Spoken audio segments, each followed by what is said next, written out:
اللہ اکبر بولتے، تو یہ اللہ اکبر بولنا فرض ہے، بولنا نہیں تو نماز نہیں ہوتی. اکثر عورتیں بھی ہو مردوں بھی ہو ایسا کر لیتے، رانگ ہے، نماز نہیں ہوتی. زبان سے بولنا اللہ اکبر. اچھا یہ تکبیر منہ سے بولنا فرض ہے. اچھا پھر یہ ہاتھ، اس کو بولتے ہیں رفع یدین، یعنی ہاتھوں کو اٹھا کر کانوں تک باندھنا، رفع یدین بولتے سے. اس کو رفع یدین سنت ہے، حضور کی سنت ہے. تو نماز شروع کیسا ہوتی ہے؟ تکبیر تحریمہ زبان سے بولنے سے، ہاتھوں کو اٹھا کر باندھنے سے. تو تکبیر کہنا فرض ہے، ہاتھوں کو اٹھانا سنت ہے.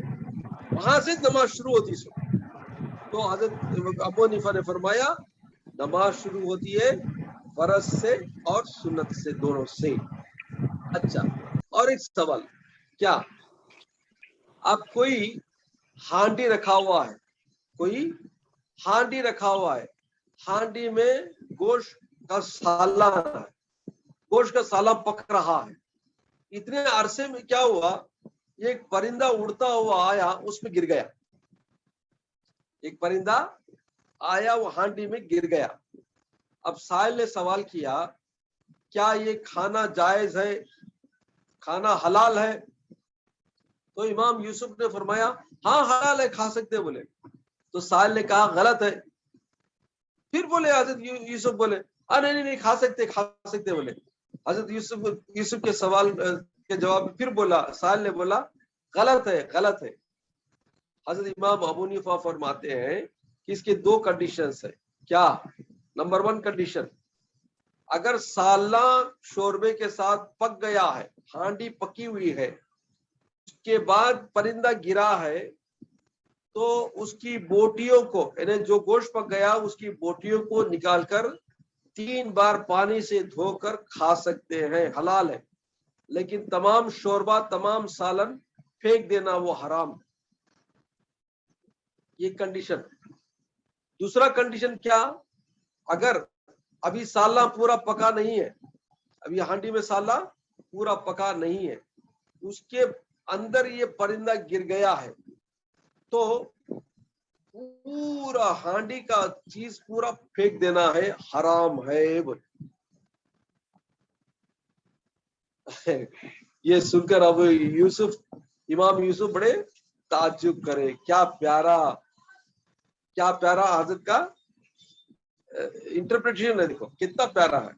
اچھا اور ایک سوال، کیا فرمائے، ایک مسلمان آدمی ہے، اس کی بیوی آپ کو ذمہ اہل کتاب ہے، چاہے اوکے تمہیں رکھ لو یہودی ہے بولو، مر گئی وہ بیوی، مر گئی، وہ حاملہ تھی، یعنی پیٹ سے تھی. اب وہ جو مر گئی تو اس کو کس قبرستان میں دفنایا جائے، کس قبرستان میں دفنانا چاہیے؟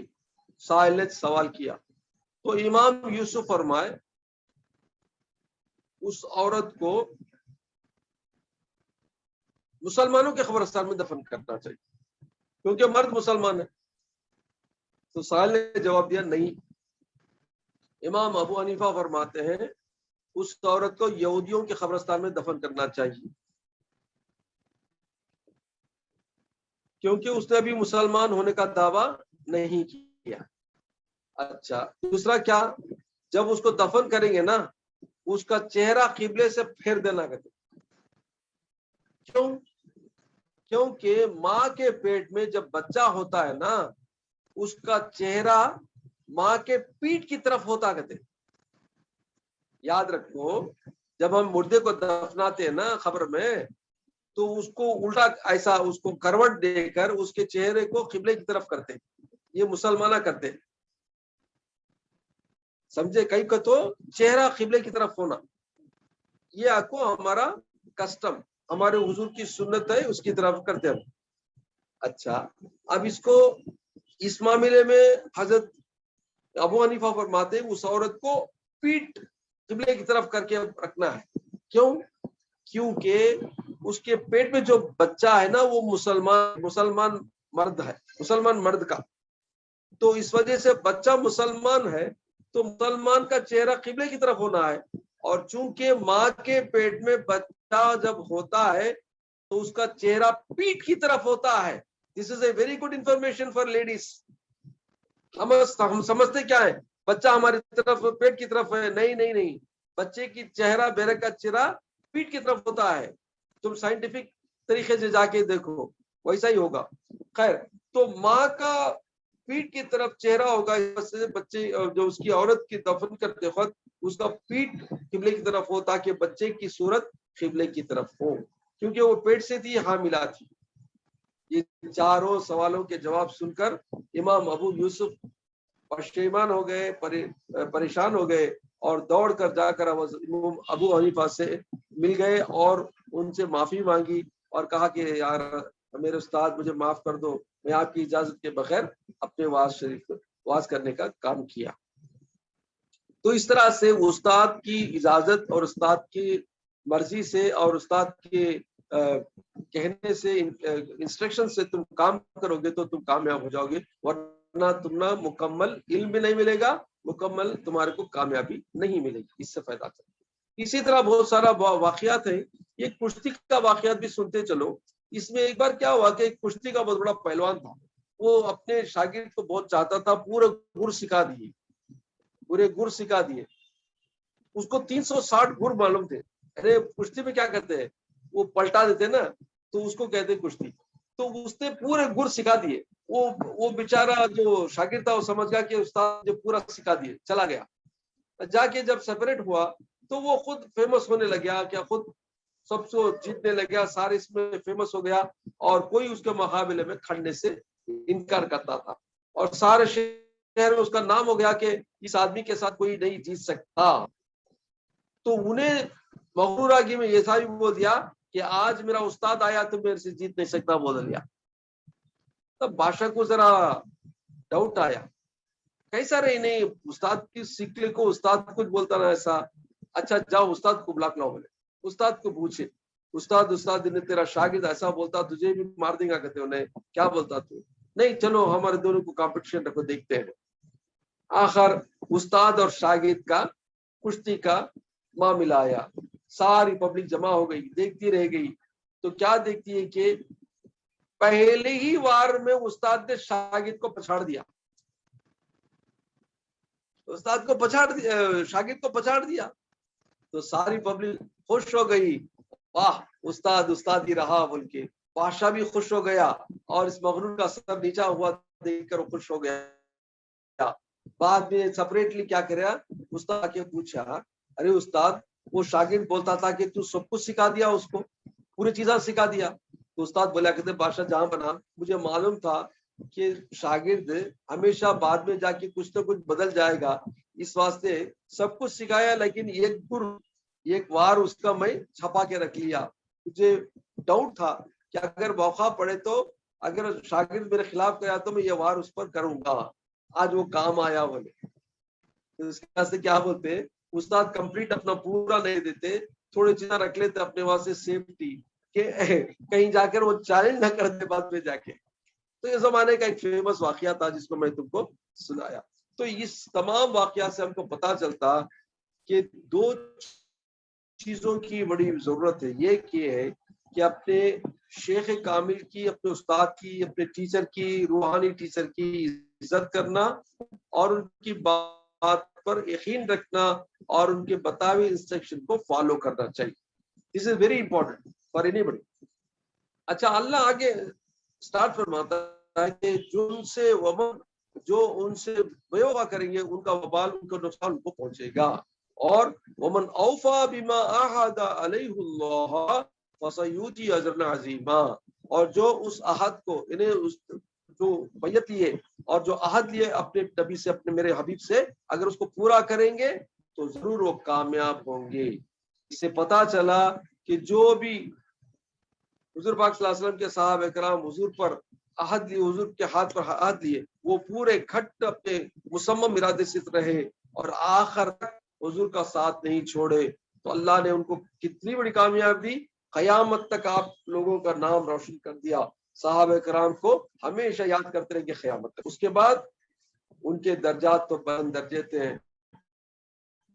درجات ہیں، ان کے لیول کو کوئی چھوٹی کا ولی بھی نہیں پہنچ سکتا۔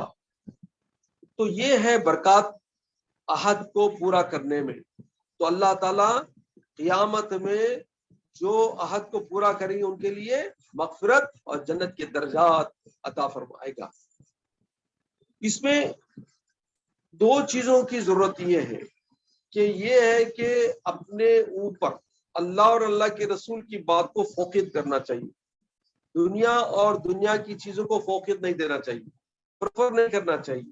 Preference should always be towards Allah اور اللہ کے رسول کی بات۔ نہیں نا مجھے وہ بچہ کا دیکھنا نہ، میں کیسا، میں ایسا نماز میں کھڑا تو کیسا، میں ذکر میں چل گئی تو کیسا، میں محفل میں چل گئی تو میرے بچہ ایسا۔ تو سم ٹائمز کیا ہوتا بولے تو you have to do some sacrifice, قربانی دینی پڑتی ہے، اس قربانی سے تمہارا امتحان ہوتا ہے۔ تو ایسی چیزوں میں اللہ اور اللہ کے رسول کو جو پریفر کریں گے اور اپنے عہد کو پورا کریں گے، اپنے اللہ سے کیے ہوئے، اپنے رسول سے، اپنے شیخ سے کیے ہوئے عہد کو پورا کریں گے، واقعی وہ دنیا میں بھی خوش رہیں گے، آخرت میں بھی ان کے پاس۔ سمجھے نہیں؟ اچھا، دو چیزیں، ایک چیز بتانا یہ ہے کہ بزرگوں کے پاس ایک عادت ہے کہ وہ اپنے خاص مریدوں کو اپنا خلافت دیتے ہیں، اپنے بعد جانشین مقرر کرتے ہیں، یا انہوں اجازت دیتے ہیں کہ جاؤ اب تم تبلیغ کرو، اور تم اپنے طرف سے لوگوں کو اسلام کی دعوت دو اور دین کی تبلیغ کرو۔ تو ایسی صورت میں اپنا خرقہ، مطلب کہ اپنا جو لباس ہوتا ہے وہ دیتے ہیں۔ تو جو لباس دیتے ہیں اس میں برکت ہوتی ہے۔ یہ حضور پاک صلی اللہ علیہ وسلم کے زمانے سے چلتا آ رہا ہے، اور تمام صحابہ کرام، تمام شیخ کامل کی طرف سے چلتا آ رہا ہے۔ حضرت پیران پیر ہے، حضرت خواجگان ہے، اور تمام اولیاء کرام سے ثابت ہے کہ اپنے خرقہ شریف دیتے ہیں۔ مطلب کہ جو ڈریس پہنتے ہیں نا،